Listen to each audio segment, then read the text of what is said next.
हरिओम। नमस्कारम। आप सबको मेरी शुभकामना। आज इस ब्रह्म सत्र में हम लोग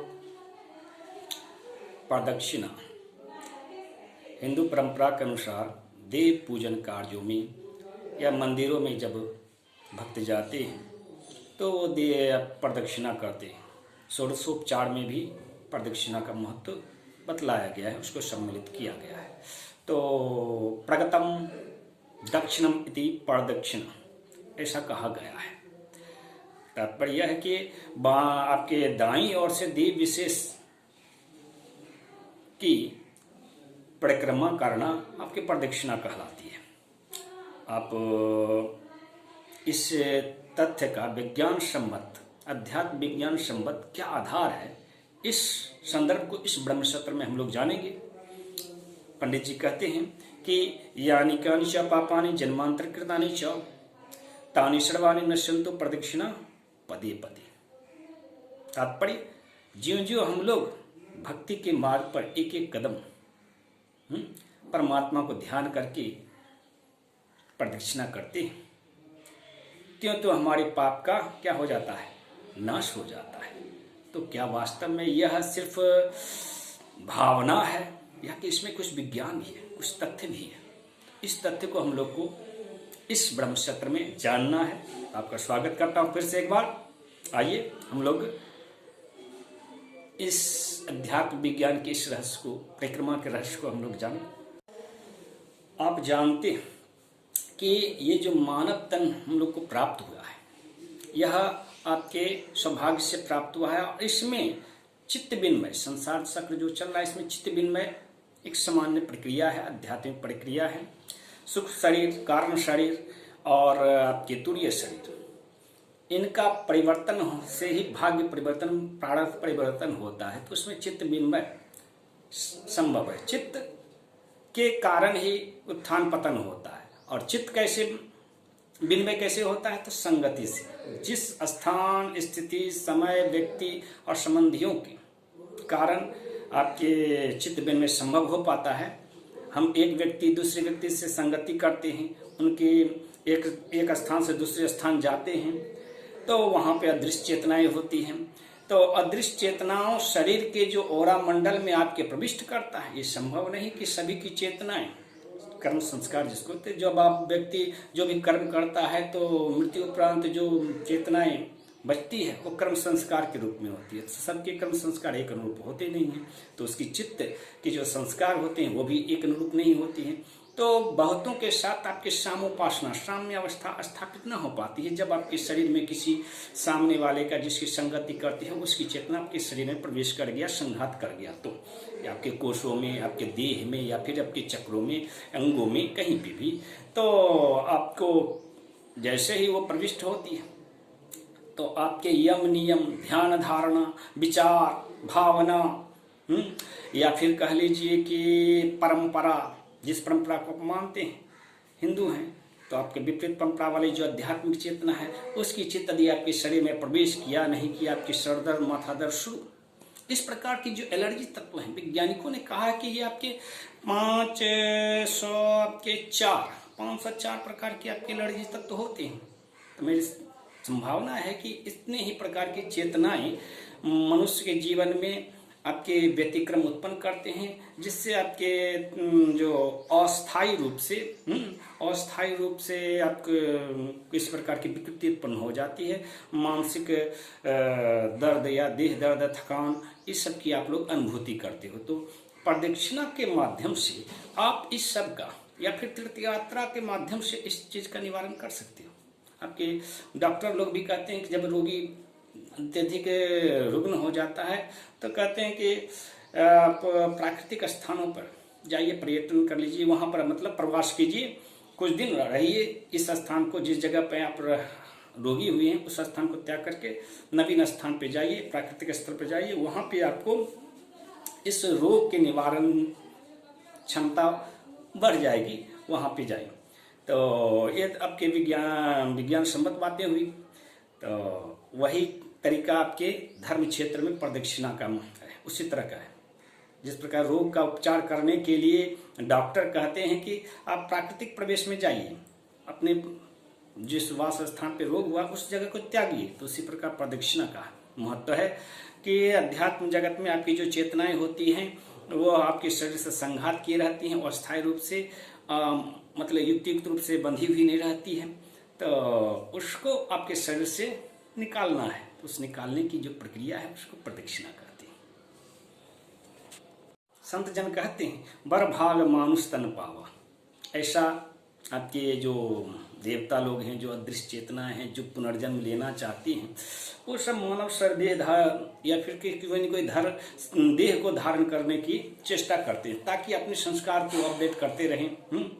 तो आपका इस शरीर को धारण करने के लिए कई प्रकार की जो संत योगी अदृश्य चेतनाएं हैं वो प्रयास करते रहते हैं। उस कारण भी आपके शरीर में एक तरह से कहे कि चित्त विनिमय होती है, चित्त का अध्यास होता है, न्यास होता है और फलतः आपके जो गुण निर्माण होते हैं वो सब जरूरी नहीं कि आपके मनानुकूल ही, आपके धारणा के अनुरूप ही हो, आपकी परंपरा के अनुरूप ही हो।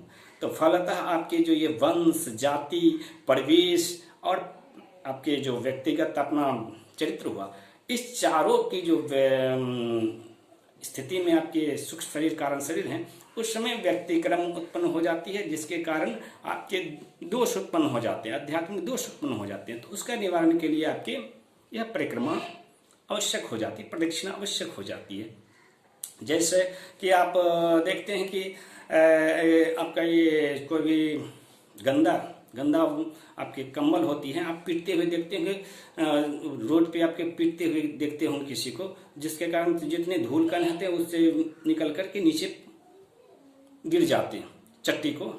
तो उसी प्रकार ये आपके शरीर है, शरीर में जुड़ी हुई जो मधुमक्खी की तरह, धूल कण की तरह आपके शरीर में जो चेतनाएं जुड़ी हुई हैं, वो एक स्थान से दूसरे जगह जब गति करते हैं तो उसमें बहुत चेतना इस योग्य न होती कि वो आपके साथ तारतम्यता के साथ, है ना, अध्यात्म जगत की गति के साथ आपके साथ प्रवाहमान हो सके।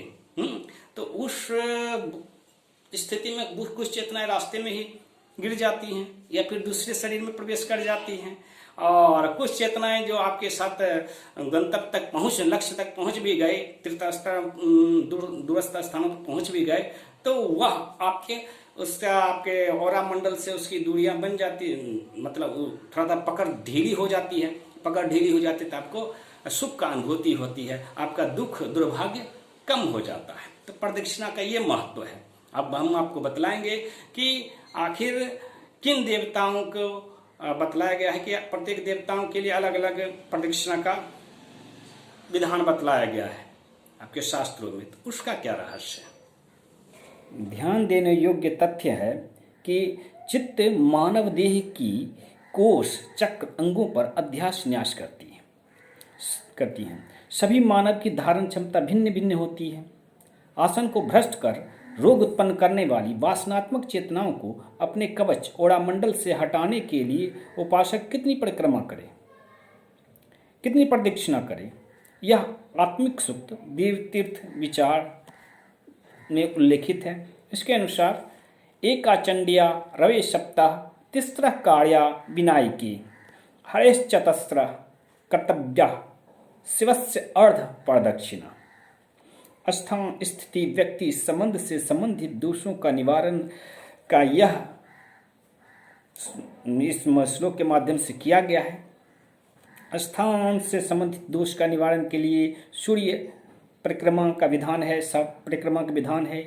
आपके व्यक्ति से संबंधित दोष निवारण के लिए आपके देवी की आपकी एक परिक्रमा का विधान है, और समय से संबंधित, समाज से संबंधित दोष निवारण के लिए आपके गणेश जी की परिक्रमा का विधान है। संबंधों में आए त्रुटि के कारण जो दोष उत्पन्न होती है उसके लिए आपके भगवान विष्णु की परिक्रमा का विधान है, और स्थिति, पद, प्रतिष्ठा वगैरह में जो आपके समस्या उत्पन्न होती है उसके लिए भगवान शिव की अर्धाली परिक्रमा का विधान है। चेतनाएं जो होती हैं ब्रह्मांश से होती हैं। देव स्वरूप ब्रह्म के 4 चरण होते हैं। वे आयतनवान, अनंतवान, प्रकाशवान एवं ज्योतिष्मान होते हैं। देह स्थूल शरीर और जड़ होते हैं। स्वतंत्र रूप में एक से अधिक बनने वाली, एक से अनेक रूप में परिवर्तित होने वाली चरित्र सूक्ष्म शरीर वाली चेतना होती है। प्राण भा शरीर, जड़ से युक्त हो करके वह प्रकाशवान हो जाती है एवं भाव प्रदान करने वाली कहलाती है। तभी भाव जो होते हैं 3 प्रकार से कहे गए हैं। ब्रह्म भाव स्वतंत्र होते हैं, क्रम भाव बंधा हुआ रहता है जब चेतना, उभयात्मक भाव जो होती है आश्रित देने वाली चेतनाएं होती है। जो चेतन का गुण दोष है वही आपके सार रूप में जड़ में भी प्राप्त होता है, जड़ तत्व में भी। शरीर आयतन है, मन अनंतवान है, प्राण जो होता है प्रकाशमान होता है और आत्मा जो होता है ज्योतिषमान होता है। इस प्रकार एक धारणा मान कर चलना चाहिए। तो सूर्य तारा है तो प्रकाशवान है, प्राण स्वरूप है।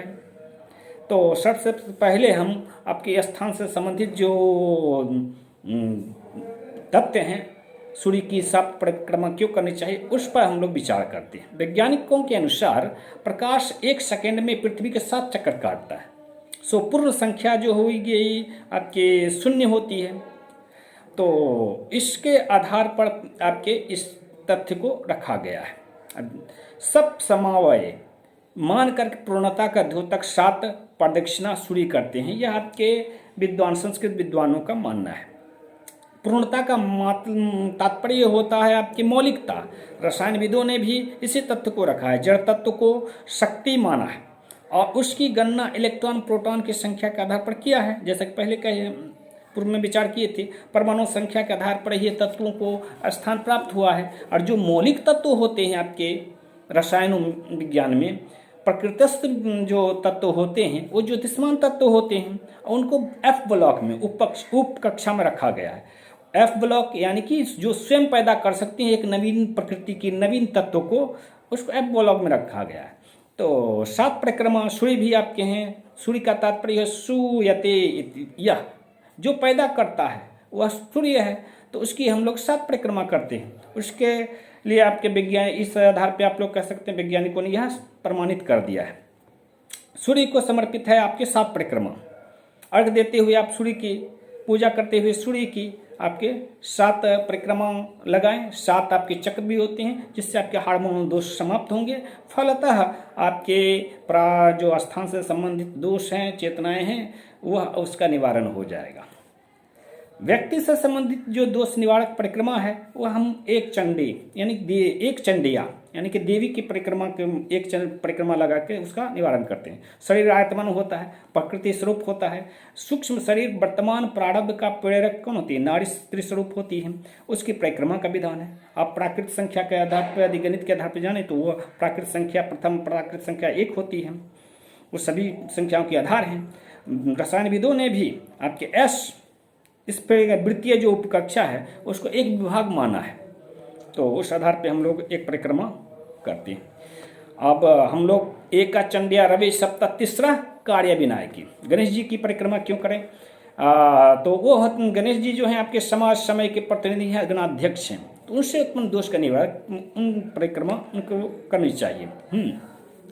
तो मानव जो होता है आपके इस त्रिआयामी त्रिगुणात्मक संसार में कर्मयोग करता है। उसके सदृश नाम रूप गुण कर्म वाले अन्य प्राणी भी हैं। उसकी अपनी जाति भी है जिसके अपने अपने गणाध्यक्ष होते हैं। तो ये जो प्रकाशवान चेतनाएं मानी जा सकती हैं आपके जो आपके गणेश जी की हैं शरीर, तो वो आपके सत रज तम में बटी हुई हैं और सबके। तो इसीलिए गणेश जी की जब हम परिक्रमा करते हैं 303 तो वो आपके सत रज तम में उसको समन कर देते हैं। रसायनविदों ने भी त्रियामी आपकी चेतनाओं के लिए P ब्लॉक को निर्धारित किया है। P ब्लॉक यानी अक्षय चेतना, ध्रुवीय चेतना, दीर्घवर्ती चेतना, जो अपने वंश जाति परिवेश की परंपरा यम नियम के विरुद्ध चेतना के प्रति उग्र हो जाती हैं, आवेशित हो जाती हैं, संचार कर सरदर्द और थकान का कारण बनती हैं। वैसे चेतनाओं का निवारण के लिए हम लोग गणेश जी का परिक्रमा करते हैं, 3 परिक्रमा करते हैं। अब संबंधों के कारण उत्पन्न हुए जो दोष हैं उसके निवारण हेतु हम भगवान श्री हरि विष्णु का परिक्रमा करते हैं। हरेश चतस्रा, भगवान श्री हरि विष्णु का पूजा में आपके 4 बार प्रदक्षिणा करनी चाहिए। क्यों? क्योंकि ना तो जड़ तत्व स्वयं में पूर्ण है, ना चेतन तत्व स्वयं में पूर्ण है। क्षिति जल पावक और वायु ये धातु कहे गए, और आकाश तत्व जो होते हैं उसी से तत्व का निर्माण होता है जिसको आपको चमड़ी कहते हैं। जब दोनों जड़ और चेतन साइज संयोग प्राप्त करती हैं तो जड़ में चेतन, चेतन में जड़ का विनिमय, चित्त विनिमय होता है, प्रवेशन होता है, ऊर्जा का हस्तांतरण होता है, तो गति एवं ऊर्जा उत्पन्न होती है और जीवन उत्पन्न होता है। ओंकार तत्व जीवंत होता है। चैतन्य आकाश तत्व देह में त्वक रूपेण तथा क्षिति जल अग्नि वायु धातु रूपेण स्थित रहता है। इसमें 4 प्रकार से ही आपके विनिमय, चित्त विनिमय संभव है या फिर ऊर्जा हस्तांतरण संभव है। ठोस, द्रव, गैस, भोजन के उपापचय से उत्पन्न अग्नि ऊर्जा द्वारा, ये 4 प्रकार हुए। इनमें व्यतिक्रम उत्पन्न न हो, इसीलिए भगवान विष्णु पालनकर्ता के मूर्ति की 4 बार परिक्रमा करते हैं। रसायनविदों ने इसे अवश्य 5 विभागों में बांटते हुए डी ब्लॉक उपकक्षा में रखा है। विकिरण कक्षा में, डी ब्लॉक यानी विकिरण कक्षा में स्थित चेतनाएं एक से अनेक रूप बहुरूपनी होती है, अस्तु राशि विशेष में त्रिगुणी त्रुटियों का शमन कर देती है। यह सामोपासना का को प्रकट करती है। सामुद्रिक ज्योतिष के अनुसार जल ही जीवन है। तो त्वक का आधार क्या है? आपके जल। सो आपके रंग का जो मूल तत्व होते हैं वो 4 प्रकार होते हैं, वो अनंतपान होते हैं। और सूर्य की किरण 5 विभाग में बंडल के रूप में स्थित है और सूर्य को विष्णु का स्वरूप भी माना गया है। तो इस आधार पे अध्यात्मविदों ने आपके इसको 4 परिक्रमा का विधान किया है और आपके रसायनविदों ने इसी तथ्य को आपके 5 विभागों में बांट करके संयोजित किया है, तत्वता समाज के सामने प्रस्तुत किया है। यह अनिवार्य नहीं है कि चेतनाएं विशेष किसी कक्षा में अनंतवान, आयतवान, प्रकाशवान, ज्योतिषवान ही रहेंगी। अपवाद भी संभव है। ऊर्जा हस्तांतरण के कारण ऐसी संभावना संगति दोष से उत्पन्न हो जाती है। अब स्थिति से संबंधित दोष निवारण हेतु शिवस्य अर्ध प्रदक्षिणा, शिव को परमथ कामनाथ कामेश्वर मनमंथेश्वर माना गया है। मंथन की प्रेरणा गति का ऊर्जा पर निर्भर करता है, वह शिव है, उन्हें चिदानंद माना गया है। 2 चित्त मिलकर एक प्रकृति का निर्माण करती है। प्रकृति मानी स्वभाव, स्वभाव के 2 पक्ष हैं, सकारात्मक नकारात्मक। अतः शिवलिंग की प्रदक्षिणा करने से वाम दिशा, दक्षिण से वाम यानी कि दाएं से बाएं जब प्रदक्षिणा करते हैं तो आपके सकारात्मक ऊर्जा उत्पन्न होती है। ज्योतिष के अनुसार 6 माह के आयन होते हैं। एक संवत्सर में जिसका प्रथम आयन नकारात्मक प्रभाव डालता है, दूसरा आयन आपके सकारात्मक प्रभाव डालेगा। तो प्रारब्ध जिस ऊर्जा के साथ गति करती है वो अर्ध होती है, अतृप्त होती है। वह चित्त जब तक किसी भक्त के देह पर अर्ध रहती है वो आवेश में उत्तेजित हो भटकते रहती है। पूर्णता के पश्चात ही वो शांत हो सकती है। इसको ही रसायनविदों ने इलेक्ट्रॉन नाम दिया तथा यह जो आद्य प्राक मूल अवस्था है उसको प्रोटॉन कहते हैं। यथा रूप में जो चित्त, मतलब हम लोग अध्यात्म में उसको चित्त कहते हैं। जिस तरह यंत्र में डायनमो होता है वैसे ही मानव देहधारी में अतिरिक्त चेतना का वास रहता है। सकारात्मक और नकारात्मक चेतनाओं, अच्छी एवं बुरी, गुण एवं दोष युक्त चेतनाओं, अधिदेव एवं प्रत्यधिदेव से युक्त चेतनाएं, प्रेरित चेतनाएं मानव चरित्र का निर्माण करती है। यह मानव बार बार पृथ्वी पर आता है एवं जाता है, पुनर्जन्म होती है और चरित्र जो होती है कर्म संस्कारों द्वारा जाना जाता है। सो शिवलिंग भस्मेश्वर की आदि परिक्रमा का विधान है।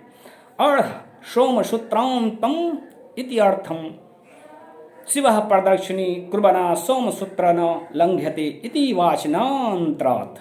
सोम सूत्र माने शिवलिंग की निर्मली जल लहरी। सोम सूत्र ने आपके वकार का जो शब्द है शिवलिंग में, गवा का आपके नागलिंग लिपि में उसको गवा कहते हैं, वाणी की खोज किए थे इसीलिए। तो वो जो वकार सदृश जल लहरी है वह आपके चलना, गत्यार्थक बोधक आपके संकेत हैं, चिन्ह हैं। गति के स्वरूप को भक्त एवं स्वयं लिंग स्वरूप होता है भक्त, और लिंग ज्योति स्वरूप होता है, भक्त स्वयं में गति स्वरूप होता है। तो उसको धारण करने वाला ग्रह स्वरूप बन जाता है आपके जो आपके भक्त हैं। और भक्त जो होते हैं अपनी चेतनाओं के साथ जब गति कर रहा होता है तो उसके साथ साथ उसके ग्रह नक्षत्र भी गति कर रहे होते हैं। तो इसीलिए अर्ध परिक्रमा करते ताकि ग्रह का दोष तो निवारण हो लेकिन ग्रह उससे पृथक ना हो। इस प्रकार देव अर्चन काल में प्रदक्षिणा करने से पाप का नाश संभव है। पाप माने पातु अपह, गंदी दूषित भावना विचार जो होती है वो पाप कहलाता है। उसका संरक्षक, धारक, पक्षधर होता है, समर्थक होता है, वो पापी कहलाता है। यह पाप जो होता है और मंडल को आपकी जकड़ ले, कवच को जकड़ ले तो दुर्भाग्य उत्पन्न करता है। अतः इसकी पकड़ को ढीली करने अथवा इसे अपने देश से के प्रभा मंडल से हटाने को प्रदक्षिणा की जाती है। देवताओं का दक्षिणा में करके आपके भक्त उद्धार पाता है, पुण्य में वृद्धि कर पाता है। देवी पंचायतन व्यवस्था में 5 संप्रदायों में विभक्त हिंदू देवी देवताओं की प्रदक्षिणा का विधान है। जिन देवी देवताओं का उल्लेख शास्त्र में नहीं है, जैसे गुरुदेव हुए, भूदेव हुए, ब्राह्मण आदि चर लिंग देवों को 3 प्रदक्षिणा का विधान है। यश त्रि प्रदक्षिणम क्रिया साष्टांग प्रणामकम।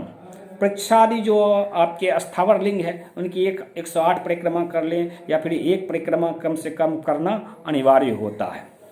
वृक्ष में जल लहरी तो होती नहीं है, तो इस प्रकार आपके 84 कोशीय जो परिक्रमा होती है, 36 कोशीय परिक्रमा जो होती है वो वास्तव में तीर्थाटन होती है। उसके माध्यम से भी आपके आवेश दोष नाश होते हैं। क्योंकि तीर्थ का तात्पर्य क्या होता है? ता इड था, अग्नि स्वरूप पृथ्वी की जो पूज्य स्वरूप है वह पर्वत कहलाती है। अस्थि से क्षेत्र होती है वह तीर्थ, और तीर्थ आपके प्राचीन काल में आपके पर्वतों पर ही देवियों का वास होता था। इसीलिए तीर्थों का जो परिक्रमा करते हैं, एक परिक्रमा ही पर्याप्त होता है आपके दोष निवारण के लिए।